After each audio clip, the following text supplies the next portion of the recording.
Good morning student. आज हम पढ़ने जा रहे हैं BSc final year BSc third year का आपका टॉपिक है मिनरल न्यूट्रिएंट। ठीक है, मिनरल न्यूट्रिएंट के बारे में आज हम पढ़ने जा रहे हैं। ये आपका बहुत इंपॉर्टेंट टॉपिक है परीक्षा की दृष्टि से।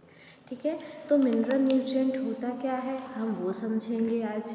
उसका एनालिसिस मेथड देखेंगे, उसका क्लासिफिकेशन देखेंगे, उसको कितने वर्गों में कैसे विभाजित किया गया है।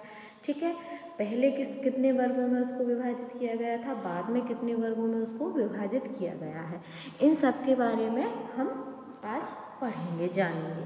ठीक है, तो सबसे पहले जो आपका होता है मिनरल न्यूट्रिएंट क्या होता है। ठीक है, तो मिनरल न्यूट्रिएंट जो होता है भूमि से प्राप्त होने वाले प्लांट्स के लिए आवश्यक तत्वों को मिनरल एलिमेंट्स कहते हैं। ठीक है, जो भी हमें भूमि से आवश्यक तत्व प्राप्त होते हैं, भूमि से हमें जो भी आवश्यक चीज़ें प्राप्त होती हैं, हम उनको क्या कहते हैं, मिनरल न्यूट्रिएंट या मिनरल आपका एलिमेंट्स कहते हैं। रूट द्वारा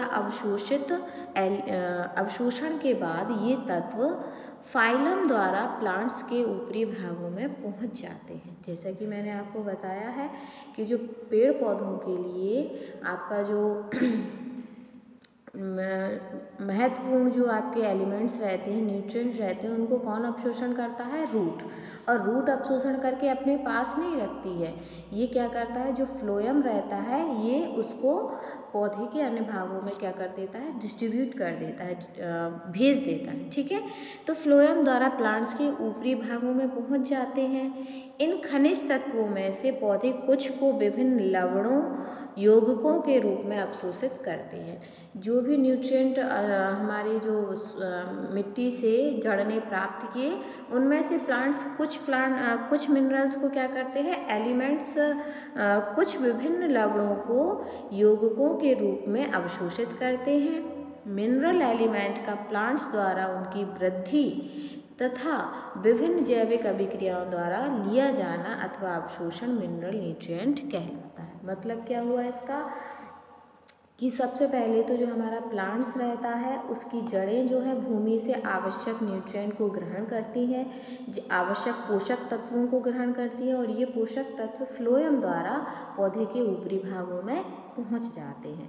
और पौधे द्वारा इन न्यूट्रिएंट को लवणों के रूप में उपयोग किया जाता है, लवणों के रूप में अवशोषण किया जाता है, तथा विभिन्न जैविक अभिक्रियाओं के लिए इसका उपयोग ये करते हैं। और इस अवशोषण को ही हम क्या कहते हैं, इस प्रकार के अवशोषण को ही क्या कहते हैं, हम मिनरल न्यूट्रिएंट कहलाता है। इस प्रकार का अवशोषण जो है वो क्या कहलाता है, आपका मिनरल न्यूट्रिएंट कहलाता है। अब मिनरल न्यूट्रिएंट को किस वैज्ञानिक ने सबसे पहले देखा, किसने इसकी खोज की, कितने सन में की, इन सब के बारे में जानेंगे। तो सबसे पहले इसकी जो 1804 में कौन से वैज्ञानिक हुए, आपके डी सेशर ने बताया कि पादप जो है वो भस्म में इनऑर्गेनिक मिनरल एलिमेंट्स पाए जाते हैं। जो पादप हैं उनमें क्या पाए जाते हैं, इनऑर्गेनिक एलिमेंट्स पाए जाते हैं, जिन्हें पौधे भूमि से प्राप्त करते हैं। 1840 में लीविंग ने प्लांट्स एस भस्म तत्वों को उल्लेख कर एक सिद्धांत प्रतिपादित किया। तो जो हमारे सेसर वैज्ञानिक थे उन्होंने बताया कि यदि हम जो प्लांट्स है उसकी भस्म को लेते हैं, मतलब प्लांट्स का जो जला के हमें जो राख प्राप्त होती है, एस जिसको हम बोलते हैं, वो प्राप्त होती है। उन्होंने उसमें देखा कि हमें इसमें से विभिन्न प्रकार के मिनरल्स एलिमेंट्स मौजूद थे इसमें। ठीक है, फिर 1840 में लीविंग ने भी इन प्लांट्स के एस में तत्वों का उल्लेख कर एक क्या किया, उन्होंने एक सिद्धांत प्रतिपादित किया, सिद्धांत दिया। तो उन्होंने उस सिद्धांत में क्या लिखा, एक आवश्यक एलिमेंट्स की कमी प्लांट्स की ग्रोथ रोक देती है। उन्होंने कहा कोई भी एक आवश्यक तत्व हो, मान लीजिए प्लांट्स को उस तत्व की आवश्यकता है, और यदि वो तत्व उनको पृथ्वी से नहीं मिलता है, जड़ें उसको अवशोषण नहीं कर पा रही हैं, तो जो प्लांट्स की ग्रोथ है वो क्या हो जाती है, वहीं के वहीं क्या हो जाती है, रुक जाती है। प्लांट्स की जो ग्रोथ है वो वहीं पे क्या हो जाती है, रुक जाती है। फिर उसके बाद प्रसिद्ध वैज्ञानिक नूप एवं सैच ने बताया कि आवश्यक तत्वों के महत्व पर प्रकाश डाला तथा प्रयोग के लिए कल्चर सॉल्यूशन तैयार किए। फिर वैज्ञानिक हुए, उन्होंने जो आवश्यक न्यूट्रिएंट होते हैं प्लांट्स के लिए, उसके लिए एक क्या बनाया, उन्होंने एक सिद्धांत का प्रतिपादन किया और उन्होंने कहा कि जो भी प्लांट्स के ग्रोथ के लिए आवश्यक न्यूट्रिएंट होते हैं उसके बारे में उन्होंने पूरा उसका वर्णन किया, उल्लेख किया। अब नेक्स्ट हेडिंग आती है आपकी, ये तो हो गई आपकी डेफिनेशन, ठीक है, डेफिनेशन हो गई और इसमें किस किस वैज्ञानिकों ने क्या क्या कार्य किए वो हमने समझा। दूसरा हम अगर हेडिंग की बात करें तो आपका है एनालिसिस मेथड। एनालिसिस मेथड का मतलब जो एनालिसिस किस प्रकार हुआ, तो प्लांट्स के लिए किन किन तत्वों की आवश्यकता होती है अथवा प्लांट्स के अंदर कौन कौन से तत्व पाए जाते हैं, इसका पता निम्न विधियों द्वारा किया जा सकता है। जैसे जो प्लांट्स हैं उनका जो अध्ययन है, पहली बात तो ये कि प्लांट्स में कौन कौन से तत्व पहले से ही मौजूद हैं और किन किन तत्वों की उन्हें आवश्यकता होती है जो कि वो पृथ्वी से ग्रहण करते हैं। तो ऐसे कौन कौन से तत्व हैं जो कि प्लांट्स को पृथ्वी से ग्रहण करने पड़ते हैं, भूमि से ग्रहण करने पड़ते हैं, और कौन कौन से ऐसे तत्व हैं जो उनमें स्वयं ही पाए जाते हैं, ठीक है, उन्हें किसी से लेने की आवश्यकता नहीं होती है। तो इसका पता लगाने के लिए हम प्लांट्स में कुछ टेस्ट करते हैं और वो कुछ एनालिसिस करते हैं। वो किस प्रकार होते हैं, उनके भी कुछ पॉइंट्स दिए हैं, जैसे कि आपका केमिकल एनालिसिस, केमिकल मतलब रासायनिक क्रिया के द्वारा हम देखते हैं कि प्लांट्स में कौन कौन से तत्व मौजूद हैं और कौन कौन से तत्वों की उसको आवश्यकता है। दूसरा हम देखते हैं कल्चर एक्सपेरिमेंट, कल्चर एक्सपेरिमेंट के थ्रू हम उसको देखते हैं, ठीक है। वाटर कल्चर एक्सपेरिमेंट, हम उसमें वाटर कल्चर एक्सपेरिमेंट करके देखते हैं।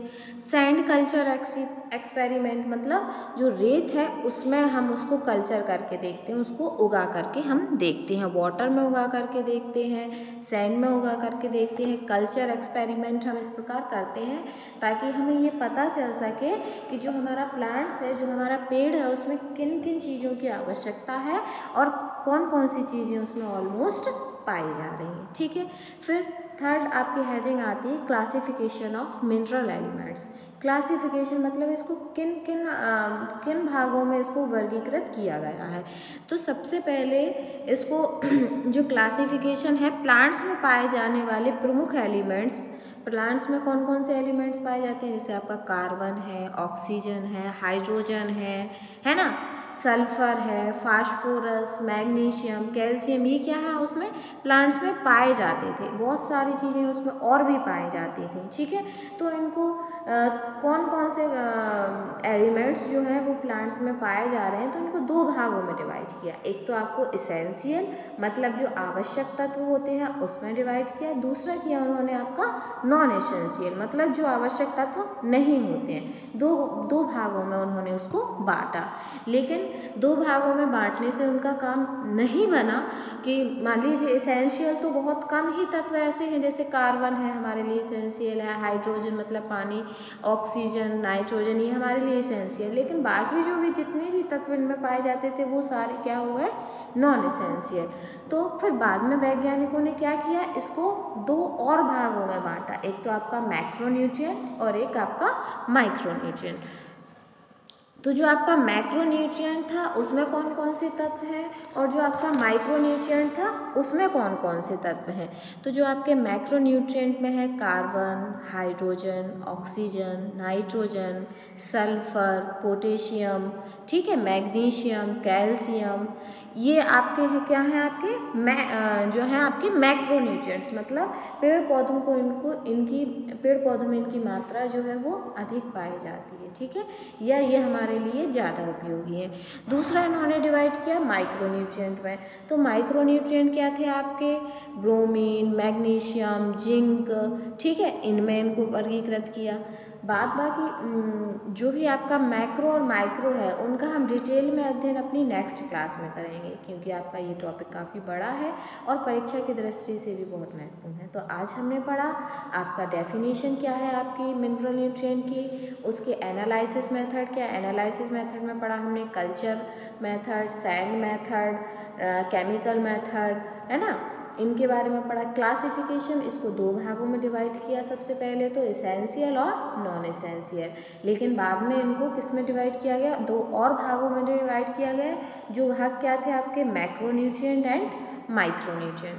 अब हम मैक्रोन्यूट्रिएंट के डीप में अध्ययन करेंगे और माइक्रोन्यूट्रिएंट की नेक्स्ट क्लास में हम मैक्रोन्यूट्रिएंट की जो आपकी है पूरी थ्योरी लेके आएंगे, पूरी क्लास लेके आएंगे।